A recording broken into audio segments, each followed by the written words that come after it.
They say small towns are safe, that neighbors look out for each other.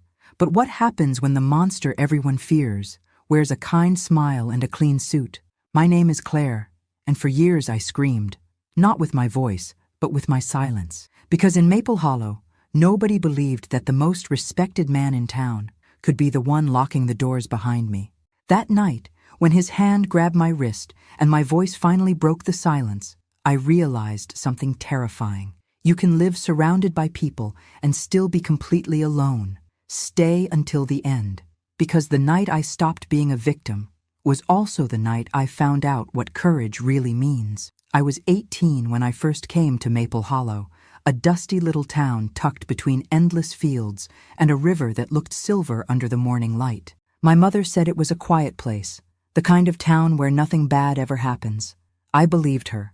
Back then, I believed in a lot of things. I believed that kindness was always genuine, that a smile meant safety, and that hard work would protect me from cruelty. I was wrong on all three. I got a job as a housekeeper for Mr. Dalton, the owner of the grain mill that fed half the town. He was admired by everyone, the kind of man whose name came up in every church prayer and every small-town newspaper article. A pillar of the community, they said. I used to feel proud when people heard where I worked. It made me feel like I was part of something big, something good. I didn't know I was walking straight into the lion's den. At first, everything seemed perfect. He treated me with respect, or at least what I thought was respect. He'd compliment my work in front of the other staff, smile when I passed him in the hallway, even bring coffee to the kitchen just to chat. He made me feel seen, which for a poor girl trying to prove her worth felt like a gift. But slowly, that gift began to feel more like a chain. His eyes lingered longer than they should have. His tone softened when no one else was around. The compliments changed, no longer about my effort, but about how the uniform suited my figure. I laughed it off. In small towns, you learn early that making a scene only makes you a target. The first time he touched me, it wasn't violent, just a hand on my shoulder that stayed too long, a pat that burned. My skin crawled, but my mind tried to make excuses. Maybe he didn't mean it like that. That's what I told myself again and again, until denial became a habit. He was powerful, charming, and respected. I was just the help. And in towns like Maple Hollow, people always believe the man with money before the girl with fear in her eyes. But the looks grew darker, the words heavier. He began to ask where I went after work, who I spoke to, who I smiled at.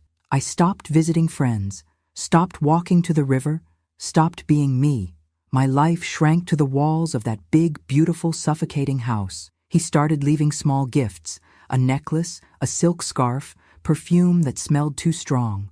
Every gift came with invisible strings. I felt them tightening each time I tried to pull away. One night, as I was cleaning his study, I heard the door lock behind me. The click echoed louder than thunder. My hands trembled, the feather duster falling to the floor. He stood there, the man everyone admired, looking at me like I wasn't human, like I was something he owned. My voice caught in my throat. I wanted to scream, but fear strangled every word before it could leave my lips. "Relax, Claire," he said softly, stepping closer. "You're safe here. Safe." The word felt like a lie wrapped in velvet. I ran to my small room at the back of the house, shut the door, and pressed my back against it, shaking so hard I could hear my heartbeat in my ears. I cried silently that night, the kind of cry that doesn't make sound, only salt and pain. That was the night I realized something cruel. In Maple Hollow, a locked door didn't keep danger out. It kept me in. From that day on, I changed. I smiled less, spoke less. My reflection in the mirror looked like someone else. Someone tired, smaller, quieter. The girl who dreamed of freedom was gone. I told myself I could endure it, that if I worked hard enough, kept my head down, he'd lose interest. But men like him don't lose interest. They feed on fear, and I had plenty of that. Sometimes I would hear his footsteps at night, the floor creaking under his weight. I'd hold my breath, praying he would pass my door. Each time he did, I thanked heaven. Each time he didn't, I planned my escape, but never had the courage to follow through. It's strange how fear can feel like safety after a while. When danger becomes predictable, it feels easier to survive than to run. But I knew something was coming, something that would break the silence once and for all. The morning after that locked door, I went to work pretending nothing had happened. My hands polished the same table, folded the same linens, but inside, everything had changed. My chest felt heavy, like I was carrying a secret that no one could see. In Maple Hollow, silence was survival, and I had learned that lesson fast. If you wanted to keep your job, your reputation, your family's respect, you kept your mouth shut. Mr. Dalton acted as if nothing unusual had happened either. He greeted me with his usual smile, the one that fooled everyone else. But his eyes, they were different. They held ownership now, like he'd taken something invisible from me and was daring me to demand it back. Every time I looked at him, my stomach twisted. Yet, quitting wasn't an option. My father's medical bills depended on my paycheck, and I couldn't bear to see my mother cry over another unpaid notice. So I stayed, terrified, ashamed, and desperate for a way out. The other workers didn't see it. Maybe they didn't want to. In small towns, gossip moves faster than the wind, and nobody wants to be the next topic of whispers. I caught glimpses of pity in their eyes sometimes, the kind that looks away before it can turn into action. They knew something was wrong, but fear is contagious, and they didn't want to catch mine. Nights were the worst. The house changed after dark. The walls seemed to breathe, the floors groaned, and the shadows moved as if they had a pulse. I began sleeping with a chair pressed against my door handle, my Bible under my pillow, and my shoes at the foot of the bed, ready to run. But I never did. I'd tell myself that if I just made it through one more day, maybe things would stop. They didn't. One afternoon, as I was hanging fresh sheets on the line, I heard his voice behind me. "Claire," he said softly, almost sweetly, "you're trembling. Are you afraid of me?" I froze.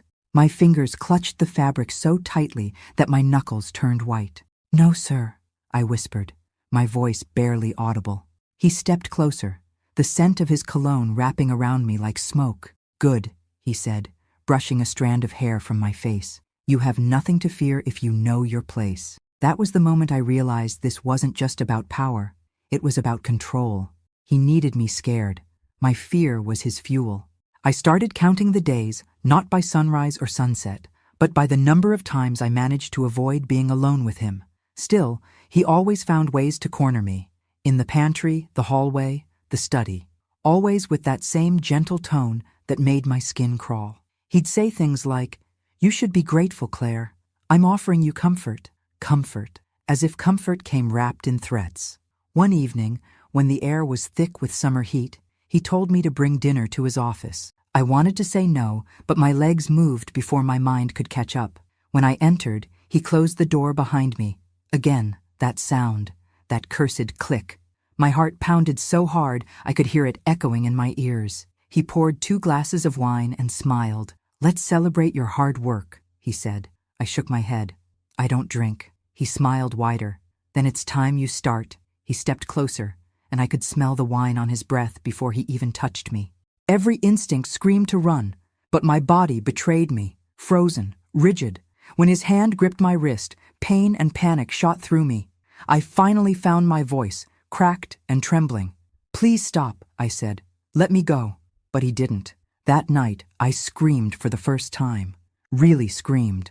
Not the silent cries I used to bury in my pillow, but a scream that tore through my throat and shattered something inside me. No one came. Not a single soul in that big, beautiful house moved. The walls heard me, but they stayed quiet. When he finally let me go, I ran, not out the door, but to the only place I thought I could hide, the chapel room at the back of the estate. I fell to my knees and begged God for help.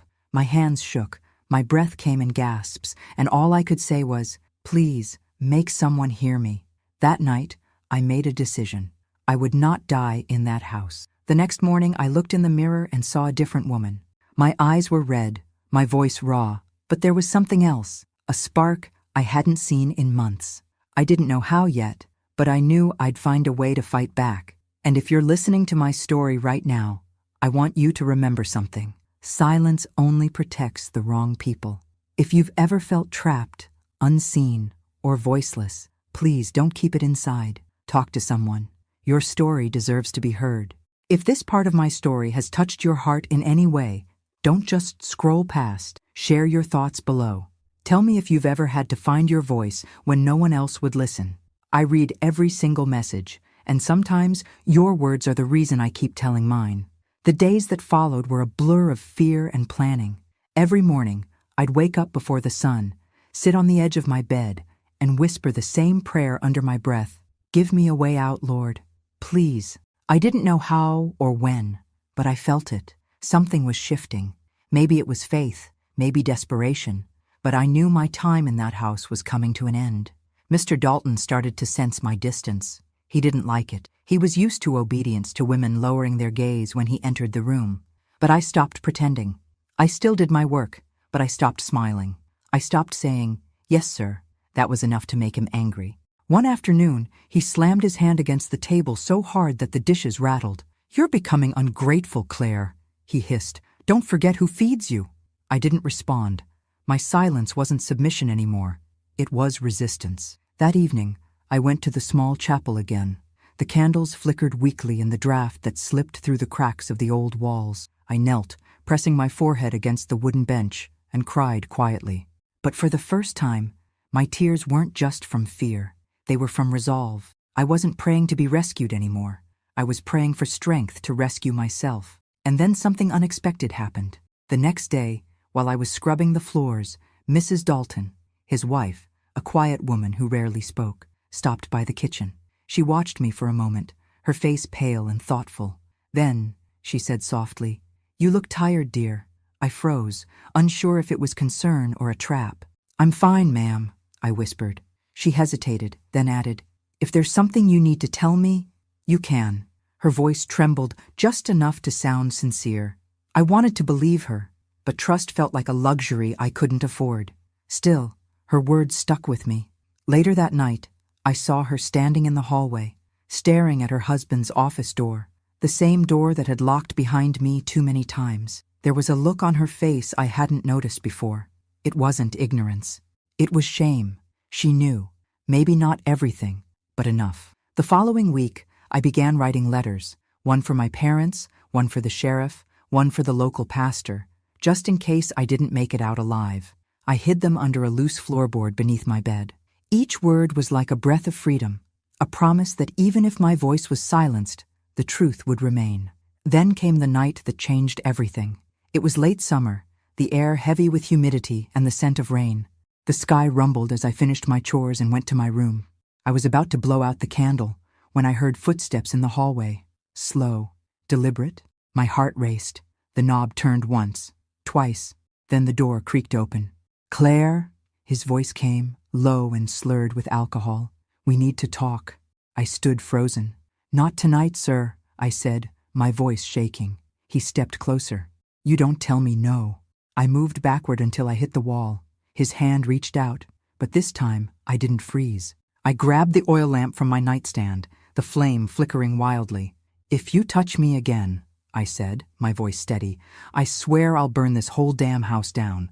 For a split second he stared at me, shocked. Maybe he thought I didn't have that kind of fire in me. Maybe he'd forgotten that desperation is stronger than fear. His jaw tightened, but he didn't move. The thunder outside cracked like a warning from heaven itself. He finally lowered his hand. "You'll regret this," he muttered, and stormed out, slamming the door so hard the flame nearly died. I stood there, shaking, my breath ragged, but I felt something I hadn't in months. Power. For the first time, he was the one who walked away. That night, I didn't sleep. I sat by the window watching the storm, feeling the rain lash against the glass. My hands were trembling, but my heart was steady. I knew what I had to do. The next morning, I packed a small bag, just a dress, a Bible, and the letters. I waited until dawn when the house was still. Then, barefoot, I slipped out through the servants' door and ran. The wet grass soaked my feet. The cold air stung my lungs. But I didn't stop. I ran past the fields, past the church, past everything that once held me captive. And when I reached the bridge that led out of Maple Hollow, I finally looked back. The house stood on the hill, distant and small, but to me it looked like a monster fading into the fog. I whispered, "You don't own me anymore." And for the first time in years, I meant it. If you're still here, listening to my story, thank you. It means more than you can imagine. Stories like mine aren't easy to tell, but maybe, just maybe, they'll help someone else find their way out of the dark too. Before you go, leave me a message below. Tell me where you're listening from, and if you've ever had to walk away from something that once scared you. I read every story, every word, because when we share, we heal, together. The road out of Maple Hollow was long and unpaved, stretching through cornfields that seemed endless. My shoes were soaked, my dress clung to my skin, and the rain kept falling like it was trying to wash away the past. I didn't know where I was going, only that I couldn't go back. Every thunderclap behind me sounded like his footsteps, and every flash of lightning made me look over my shoulder. But I didn't stop, not even when the pain in my feet turned into fire. By the time the sun rose, the storm had quieted. I found myself standing by a small diner on the edge of a neighboring town. Harrison Bend, the sign said. The smell of coffee and biscuits drifted through the open door, and for the first time in what felt like forever, I felt something close to peace. I stepped inside, dripping and exhausted, and the waitress, a kind-faced woman with tired eyes, looked at me like she'd seen ghosts before. "Rough night, honey?" she asked softly. "You could say that," I muttered, my voice barely above a whisper. She brought me a cup of coffee without asking for a cent. "Drink this," she said. "You look like you've been running from the devil himself." I almost laughed. If only she knew how close she was to the truth. I told her my name was Claire Bennett. I dropped my last name. Dalton had stolen enough of me. I said I was looking for work, any kind. She studied me for a moment and said, "We could use an extra hand washing dishes. It's not much, but it's honest." I nodded, holding back tears. Honest work. I'd almost forgotten what that felt like. Weeks passed, and life began to settle into a rhythm. The clatter of plates, the hiss of the coffee machine, the laughter of truckers passing through. It all became my soundtrack. The people in Harrison Bend didn't ask too many questions. Maybe they sensed that I was patching up wounds that couldn't be seen. Maybe they just knew better than to pry. But healing is never a straight line. Some nights, I'd wake up drenched in sweat, convinced that I heard the sound of a door locking. Other times, I'd smell his cologne in my dreams, or hear his voice whispering, "You'll regret this." The fear would come back like a ghost, lingering just long enough to remind me that freedom doesn't erase memory. It just gives you room to breathe. Then, one afternoon, the diner door opened and froze my blood. It wasn't him, but it was someone who carried his name. A man in a crisp suit walked in and asked, "Is there a young woman named Claire working here?" The waitress pointed toward me. My knees went weak. "I'm Sheriff Harlan," he said. "You worked for Mr. Dalton, didn't you?" I nodded slowly, unsure whether to trust him. He removed his hat, his expression grim. "He's dead," he said simply. The words hit me like thunder. "What? What happened?" I stammered. "Heart attack. Dropped in his office 2 nights ago." The sheriff's eyes searched mine. "Before he died, he left a letter. It mentioned you." My stomach tightened. "What did it say?" He sighed. "He confessed, or tried to. Wrote about how he hurt someone, how guilt was killing him faster than time ever could. Didn't name you, but..." He looked at me with something like pity. "I think you gave him his last conscience." I didn't know how to feel. Relief? Anger? Nothing fit. The man who'd haunted my life was gone, but the shadows he left behind still clung to me. That night, I sat by the river behind the diner, the moonlight painting ripples on the water. I whispered to the wind, "You didn't win." It felt strange saying it out loud, like I was reclaiming something invisible.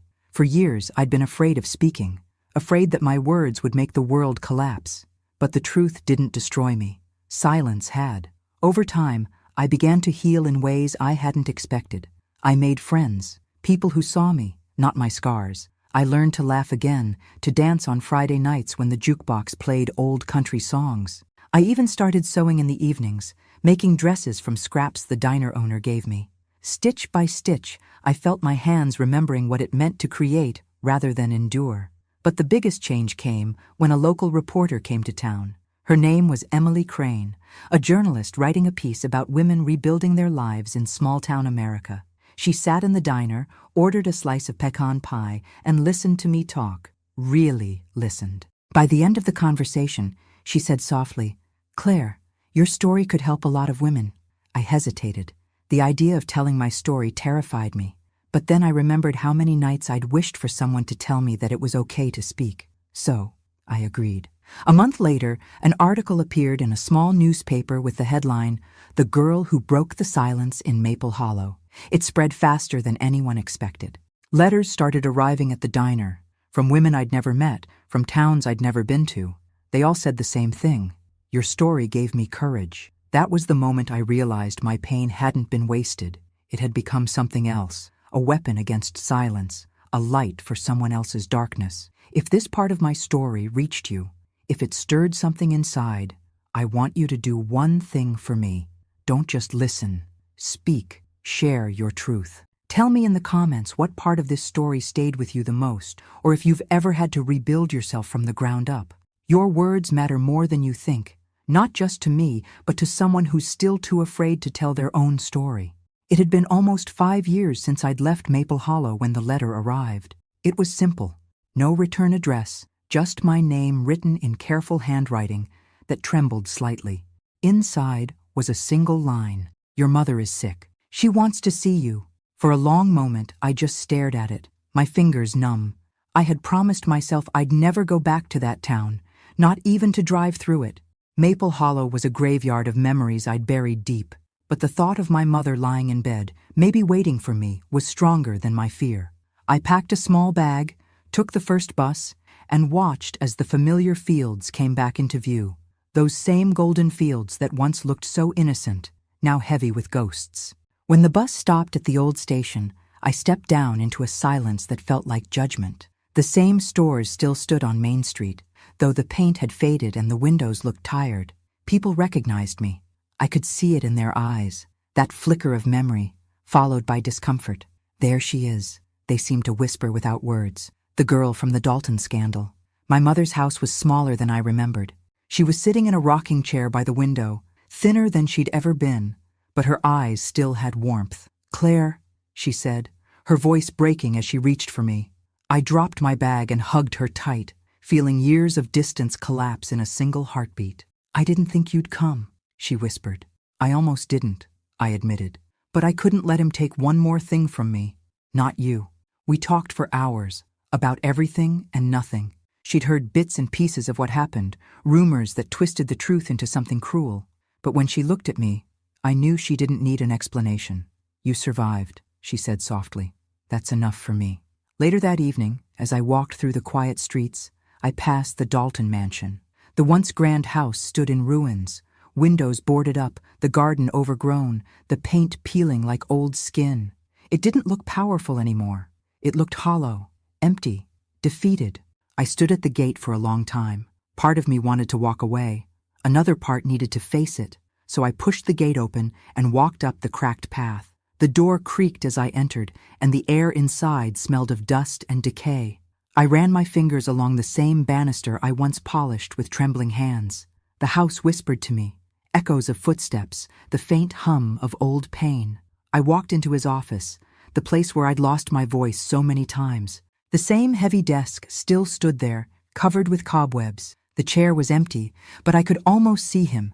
The polished shoes, the smug grin, the monster wrapped in respectability. For a moment, I felt the panic rising again, that instinct to flee.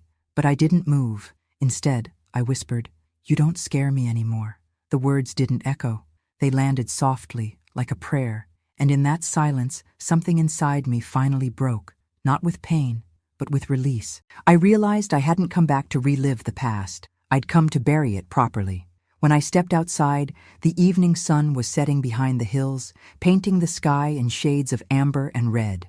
I looked at that old house one last time and smiled, not because I'd forgotten, but because I'd survived. The next morning, I visited the church. Pastor Hughes, who had been too afraid to believe me years ago, was still there. He froze when he saw me. "Claire," he said quietly. "I didn't expect—" "That's okay," I interrupted gently. "I didn't expect anything, either." He lowered his eyes. "We failed you." I took a deep breath. "Maybe, but I'm not here for apologies. I'm here to make sure you don't fail the next girl." He nodded, shame and understanding flickering across his face. "You have my word." Before leaving town, I stopped by the cemetery. I didn't go to his grave.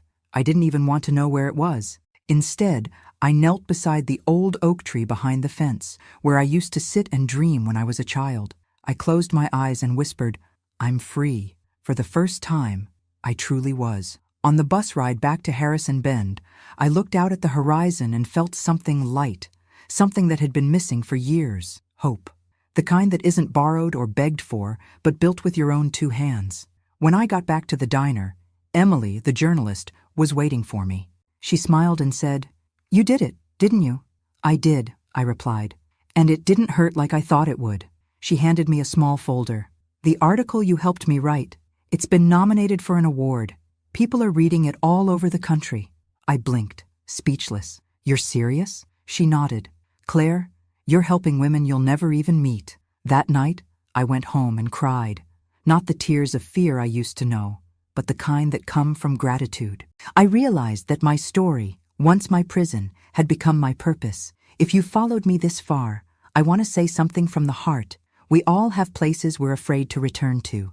Memories we lock away because we think reopening them will destroy us. But sometimes going back is how we take our power back. If this story reminded you of your own journey, tell me below. Tell me what freedom means to you. And if you've ever faced something that tried to silence your soul, your words might be the voice someone else needs to hear tonight. So strange how life sometimes circles back to the very things we once tried to escape. A year after I left Maple Hollow for the second time, I found myself standing on a stage, facing a sea of faces: women, men, students, mothers, daughters. I could see their eyes reflecting the same mix of fear and strength I once carried. The event was called Voices Unbroken, a conference about survival, courage, and reclaiming your story. I wasn't supposed to speak. Emily, the journalist, had invited me only to attend, but one of the keynote speakers had fallen ill that morning. Emily looked at me with that look she always had when she believed in me more than I believed in myself. "Claire," she said, taking my hand, "your voice could change someone's life today." My hands were trembling as I walked up to the podium. The microphone crackled, and for a second, the old fear tried to crawl back, the fear of being seen, of being judged. But then I looked out at the crowd and saw a young woman in the front row, clutching her purse tightly, eyes wide and full of something I recognized instantly: silent terror. And I realized she was me, just years earlier. So I began. "I used to think survival meant silence," I said, "that keeping quiet was the only way to stay safe. But silence doesn't protect you. It only protects the people who hurt you." The room was still. Even the air felt like it was listening. I told them about Maple Hollow, about the house that became my prison, about the man who thought he owned my soul. I told them about the night I ran barefoot through the rain, the diner that gave me shelter, and the strangers who gave me strength. My voice shook sometimes, but it didn't break. And when I finished, there was a long pause, the kind that stretches between pain and healing. And then the room erupted in applause. Afterward, people lined up to talk to me. Some hugged me, others just cried quietly, but every single one of them said the same thing: "You helped me see I'm not alone." That night, as I sat in the hotel room, the city lights twinkling outside the window, I felt something I hadn't felt in decades. Peace. The kind that doesn't erase the past, but makes peace with it. Over the next months, invitations started pouring in: podcasts, community centers, women's shelters. I never called myself an activist. I was just a woman telling her truth. But sometimes, truth is the loudest weapon of all. I spoke in schools, on small-town stages, even in churches. I talked about courage, not as something born out of fearlessness, but out of persistence. Courage, I'd say, isn't about standing tall. It's about standing again, even when you're shaking. But not everyone wanted to hear my story. Some people said I was bringing shame to Maple Hollow. One morning, a journalist from a national outlet reached out, promising to tell my story to the world. Something about her tone felt off, too eager, too rehearsed. Against my better judgment, I agreed to an interview.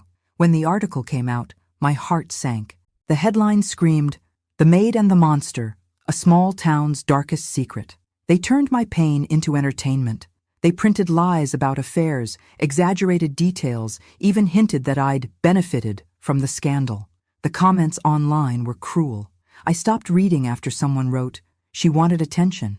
Now she's got it." For the first time in years, I felt that same helplessness again. I stayed off the stage for weeks, canceled events, ignored calls. The world that had once cheered for my courage now wanted my shame. It was Emily who came to find me. She showed up at my apartment with takeout and sat on the floor beside me, just like she used to. "They can twist your words," she said gently, "but they can't touch your truth." I shook my head.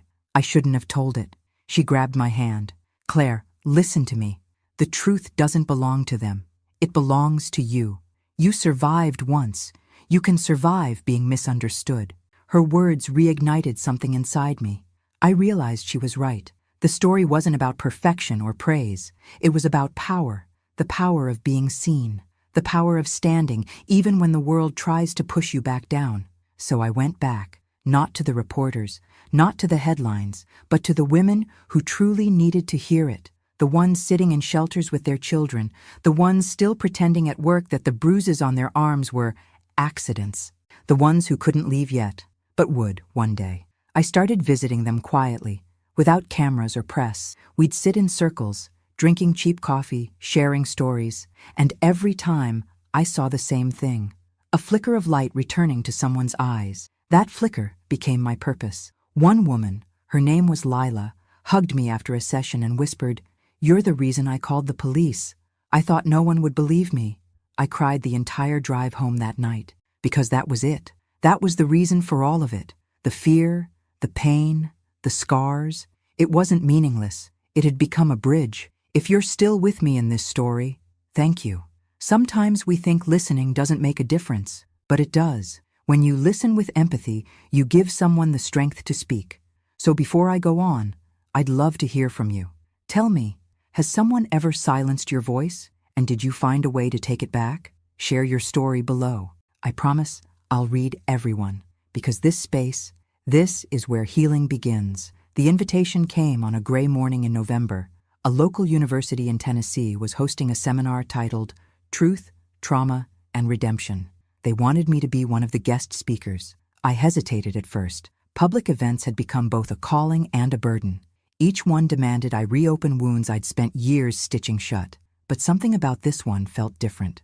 The letter was handwritten, not typed. At the bottom, the signature was shaky but familiar. Reverend Hughes, Maple Hollow Community Church. For a long while, I just stared at it. The same man who had once looked away when I begged for help, now asking me to speak. I could have ignored it.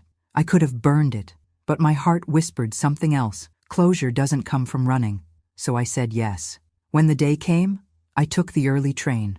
The ride was quiet, the kind of silence that feels almost holy. I watched the countryside roll past, those golden fields again, distant barns, the ghosts of places that once held my screams. When the train stopped, the air smelled of cedar and rain, and for a moment I thought of that night long ago when I'd run barefoot through the storm. Only this time I was walking toward it, not away.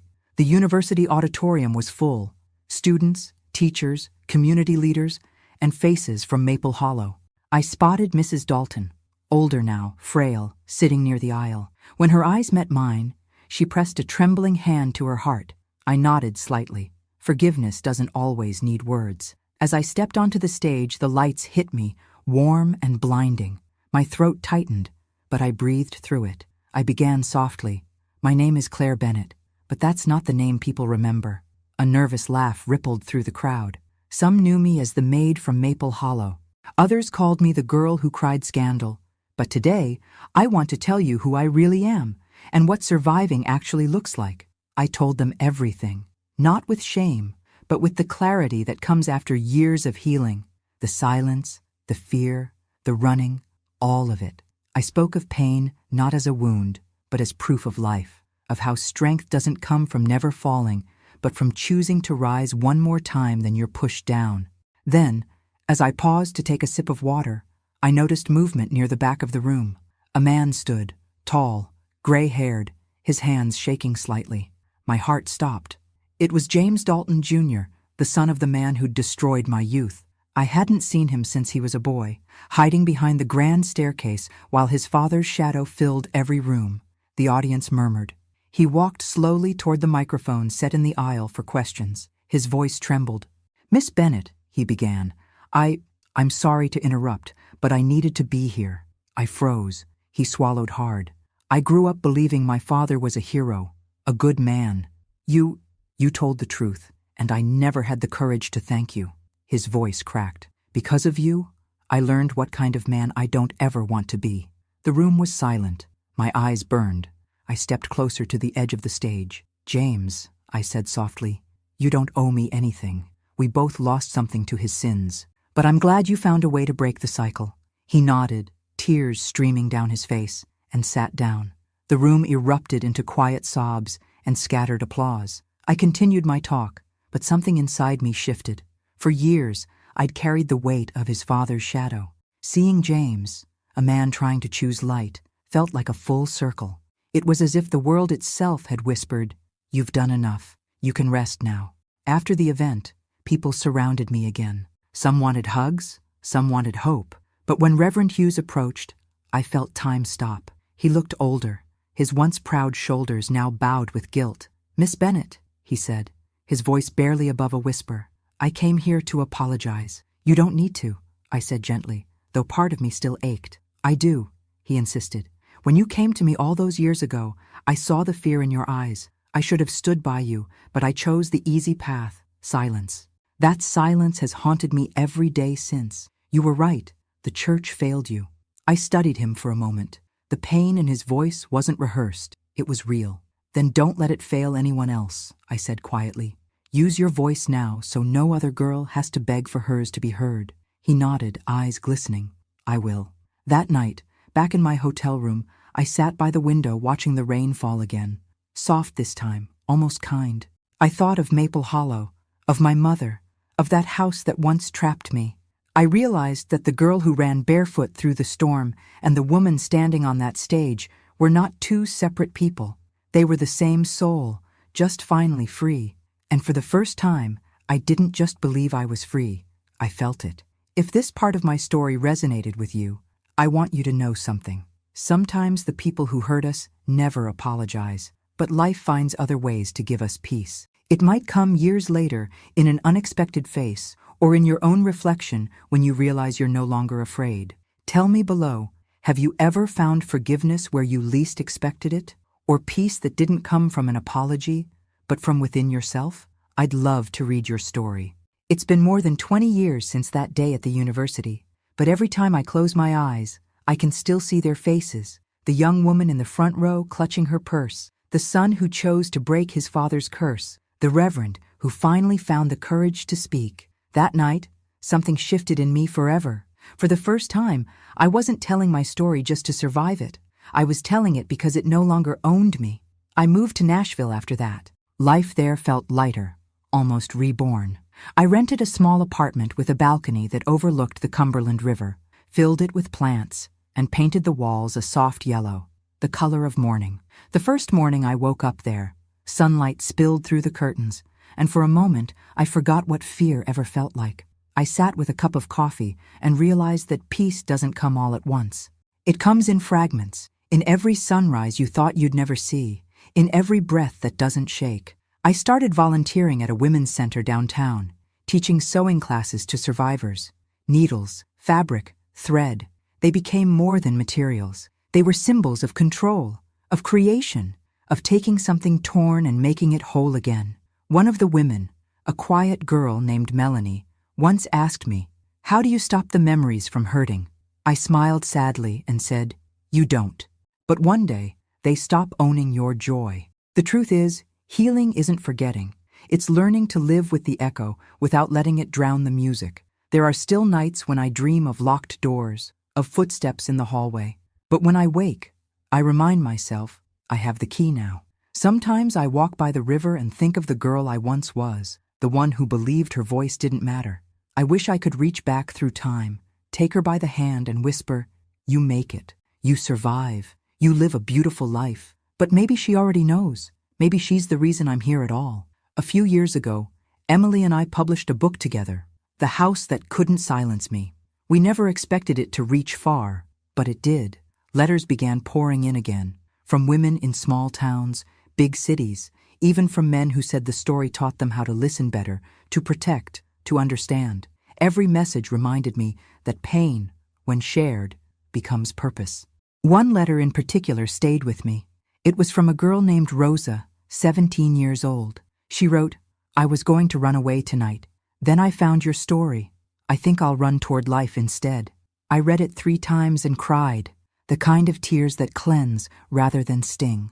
That was the moment I realized my voice was never just mine. It belonged to every woman who had ever been told to stay quiet, to endure, to obey. And now it belonged to every woman learning to shout, to fight, to live. I often get asked what forgiveness looks like. People want to know if I ever forgave him, the man who tried to break me. My answer surprises them. Yes, I say. But forgiveness for me wasn't absolution. It was release. It wasn't about setting him free. It was about setting myself free from the cage he left behind. I don't hate him anymore. Hate is just another kind of chain. And I promised myself I would never wear one again. On my 74th birthday, I returned to Maple Hollow one last time. The Dalton mansion had finally been torn down. In its place stood a field of wildflowers, bright, defiant, alive. Someone had built a small bench there with a plaque that read, "In honor of every voice that refused to be silenced." I don't know who placed it there, but I sat on that bench for hours, the sun warm on my face, and I wept, not out of grief, but gratitude. Because the ground that once held my fear now bloomed with color. When I left, I picked a single white daisy and tucked it behind my ear. The wind carried the scent of rain again, the same rain that once soaked my feet as I ran into the unknown. Only now it didn't smell like fear. It smelled like home. I've learned that freedom isn't a destination. It's a daily decision. Every morning you choose to breathe without shame, to speak without trembling, to love without fear. That's freedom. And to anyone listening right now who's still in their own version of Maple Hollow, still standing in the shadows, I want you to know there is a way out. It won't be easy. You'll shake, you'll doubt, you'll think you can't. But one day you'll look back and realize you already had everything you needed, the voice, the strength, the will. I'm living proof that no door, no man, no past can keep you captive forever. If you've stayed with me through this story, thank you. Truly, you're part of something much bigger now, and I want to invite you to do something brave. Share your story below.